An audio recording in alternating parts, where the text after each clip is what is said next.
The Reckoning, the Zephyrian border checkpoint, was considered impregnable. 3 battle stations, each the size of a small moon, surrounded by a mesh of sensor nets that could detect a dust mote from a light year away. The checkpoint had stood for 300 years, a testament to Zephyrian superiority. It lasted exactly 47 seconds against humanity's fleet. Elena watched from the bridge of the Resolute as the quantum disruptor array tore the stations apart at the molecular level. Metal became dust, energy shields collapsed into nothing, and the proud Zephyrian defenders simply ceased to exist. There were no explosions, no dramatic light shows. One moment the stations were there, the next they were expanding clouds of atoms dispersing into space. Border defenses neutralized, Lieutenant Park reported unnecessarily. Everyone could see the empty space where the stations had been. No distress signals detected. The quantum field prevented any transmissions. Good, Elena replied. Plot a course for their homeworld. Maximum burn. The fleet moved like sharks through dark water, silent and deadly. The new stealth systems developed in secret laboratories beneath Earth's surface bent light and radiation around the ships. To any observer, space appeared empty. But death was coming for the Zephyrian Empire, and it wore humanity's face. 3 hours into their approach, they encountered the first Zephyrian patrol fleet. 20 ships, each one a crystalline masterpiece of alien engineering. Their hulls sparkled like diamonds in the light of the local star, their weapons powered by zero-point energy extractors. They never saw the humans coming. Elena watched the tactical display as her fleet's AI viruses infiltrated the Zephyrian computer networks. The aliens had always mocked humanity's reliance on digital systems, claiming their quantum processors were unhackable. They had never faced a species that had spent its entire history finding creative ways to kill each other. Within seconds, the Zephyrian ships were turning their weapons on each other, their crews helpless as their own technology betrayed them. Commander, the communications officer spoke up. We're receiving a transmission from the Galactic Assembly.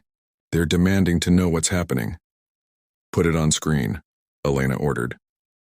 The main display flickered to life, showing the assembled representatives of 40 different species.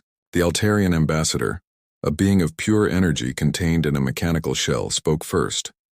Commander Vasquez, your fleet's actions are in violation of 17 separate treaties. You will stand down immediately or face the combined might of the Galactic Assembly. Elena stood, straightening her uniform. These beings had stood by and watched while the Zephyrians slaughtered millions.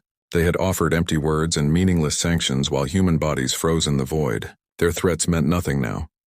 Distinguished representatives, she began, her voice carrying the ice of space itself. Where was your combined might when Titan Station burned? Where were your treaties when 3 million humans were murdered in their sleep? The Altarian flickered, its energy form pulsing with what might have been discomfort. The matter was under investigation. The investigation is over, Elena interrupted. We conducted it ourselves. The verdict is guilty. The sentence is execution. She cut the transmission before they could respond. The fleet was now within range of the Zephyrian homeworld, a massive sphere of crystalline light that housed 40 billion souls. The planet's defense fleet was scrambling to respond, hundreds of ships rising from the surface like glittering insects. It wouldn't matter. Marcus, Elena addressed the ship's AI. Begin broadcast on all frequencies. Broadcasting now, Commander, the AI responded in its artificially calm voice. Elena stood in front of the camera drone, knowing that her image would be seen across the galaxy. This moment would define humanity's place in the cosmic order for generations to come. Citizens of the Zephyrian Empire, she began. I am Commander Elena Vasquez of the Earth Defense Force. 3 days ago, your military destroyed our colony on Titan Station, murdering 3 million innocent civilians. Your government called it a territorial dispute. We call it an act of war. She paused, letting the weight of her words settle across 40 billion alien minds. For 15 years, humanity tried to be peaceful members of the galactic community. We shared our resources, our knowledge, our friendship. In return, you gave us contempt and murder. That ends today. On the tactical display, she could see the Zephyrian defense fleet forming up, their formations perfect, their weapons charging. They still believed their numerical superiority would save them. They still didn't understand what they were facing. However, Elena continued, unlike your empire, humanity understands mercy. We are prepared to accept your unconditional surrender. You have 1 hour to power down all weapons. Recall all military forces and transfer control of your government to Earth Authority. Refuse, and we will demonstrate why humanity became the apex predator of our world." She nodded to the weapons officer. A single void hammer launched from the Resolute, a missile no larger than a shuttle, painted matte black and virtually invisible against the cosmos. It struck a moon at the edge of the Zephyrian system. For a moment nothing happened. Then reality screamed. The moon collapsed into itself, its entire mass compressed into a point smaller than an atom before the artificial singularity evaporated. The gravitational wave that resulted sent shockwaves through the system, causing tides to rise on the homeworld, satellites to shift in their orbits, and every Zephyrian to understand that humanity had just demonstrated a weapon that could end their entire species. 59 minutes, Elena said to the camera before cutting the feed. The bridge was silent as they waited. Every human in the fleet knew they were walking a razor's edge between justice and genocide. They had the power to end the Zephyrian Empire, to wipe them from existence just as casually as the aliens had destroyed Titan Station. But that wasn't what made humanity strong. What made them strong was knowing when to stop. 37 minutes into the countdown, the communication system activated. The Zephyrian High Chancellor appeared on screen, its crystalline form dulled with what humans would recognize as defeat. "We accept your terms," it said, each word seeming to physically pain it. "The Empire surrenders unconditionally to Earth," Elena nodded. "Smart choice. Begin transmitting your military codes and government protocols. Any resistance, any deception, and the next void hammer targets your homeworld." Over the next 6 hours, the Zephyrian Empire, which had stood for 1,000 years, quietly died. Their fleets powered down, their weapons were disabled, their government was dissolved. In its place, humanity established a protectorate, not for conquest but for protection. The galaxy had proven it couldn't be trusted to police itself. The news spread across the galaxy at the speed of light. The humans, the young race that everyone had dismissed as weak and naive, had just conquered the most powerful empire in known space, and they had done it in less than a day. Elena stood on the observation deck of the Resolute, looking down at the Zephyrian homeworld. Already, human aid ships were arriving, bringing medical supplies and food. The same species that had just conquered them was now ensuring no Zephyrian would suffer during the transition. It was a message louder than any weapon. Admiral Chen's image appeared on her personal communicator. "The Galactic Assembly is in emergency session," he said. "They're demanding explanations." "Let them demand," Elena replied. "We're done explaining ourselves. From now on, humanity sets the rules. What about the other species? They're terrified we'll come for them next." Elena smiled, but there was no warmth in it. "Good. Fear keeps the peace better than any treaty. But they should know we're not conquerors. We're shepherds, and we just showed them what happens to wolves who attack our flock." She closed the communication and returned to watching the planet below. 3 million humans were dead and nothing would bring them back. But their deaths had transformed humanity from prey into protector, from victim into guardian. The galaxy would learn to live with human justice, or it would face human retribution. The stars still looked cold and distant, but they no longer seemed cruel. They seemed full of possibility, of a future where humanity's strength would ensure peace not through words, but through the promise of consequences. The age of human weakness was over. The age of human protection had begun. And across the galaxy, every species that had ever considered humanity weak was reconsidering their position. Earth had tried peace. Now they had witnessed humanity's retribution, and they would never forget. The broken treaty. The stars above Titan Station had always been cold and distant, but they had never seemed cruel until now.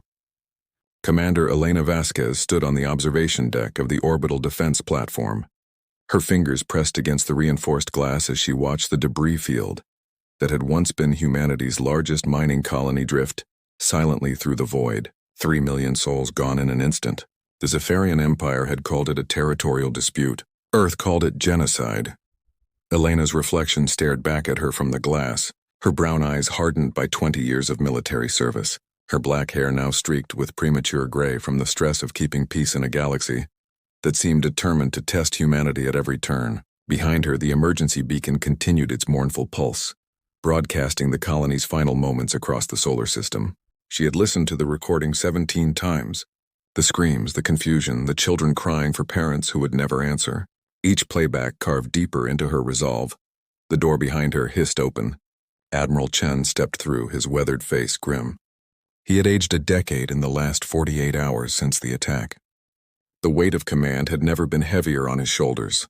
Elena turned to face him, already knowing what he would say before the words left his mouth. "The Council has made their decision," Chen said, his voice barely above a whisper. "We tried diplomacy for 15 years. We bent over backwards to accommodate every species in the Galactic Assembly. We shared our medical technology, our agricultural innovations, even our music and art. And this is how they repay us." Elena nodded slowly. Humanity had entered the galactic stage with open arms and hope in their hearts. They had believed that intelligence meant wisdom, that spacefaring civilizations would have evolved beyond petty violence. The Zephyrians had smiled with their crystalline faces, signed treaties with their energy tendrils, and then slaughtered millions the moment humanity's guard was down. "What are our orders, Admiral?" Elena asked, though part of her already knew the answer. Chen walked to the window, standing beside her to look out at the debris field. Among the twisted metal and frozen atmosphere, bodies floated like seeds scattered by a careless hand. Each one had been someone's everything. Parents, children, lovers, friends. Now they were just statistics in a war humanity never wanted. "We're activating the silent protocol," Chen said finally. "Everything we've been developing in secret for the last decade." The Council voted unanimously. No more playing by their rules. Elena felt her heart skip. The silent protocol was humanity's insurance policy, a collection of weapons and strategies so devastating that even their creators had hoped they would never be used. Quantum disruptors that could tear apart molecular bonds, viral AI that could infect and control any sufficiently advanced computer system, and worst of all, the void hammers, missiles that created temporary black holes at their point of impact. "They want you to lead the fleet," Chen continued. 37 ships, all equipped with the new technology. "Your mission is simple. Make them understand that humanity is done being prey." Elena turned from the window, her mind already shifting into tactical mode. She had studied the Zephyrian Empire extensively. Their homeworld was protected by 7 orbital defense platforms, each one capable of destroying a conventional fleet. Their military numbered in the thousands of ships. Their technology was considered superior by galactic standards, but they had made one fatal mistake.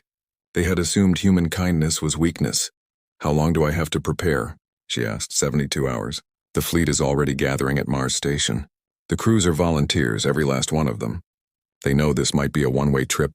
Elena nodded. "Heroes, all of them, ready to die so that humanity's children could live without fear." She thought of her own daughter, safe on Earth, studying to become a xenobiologist. She had wanted to understand alien life, to build bridges between species. Now her mother was going to burn those bridges to ash.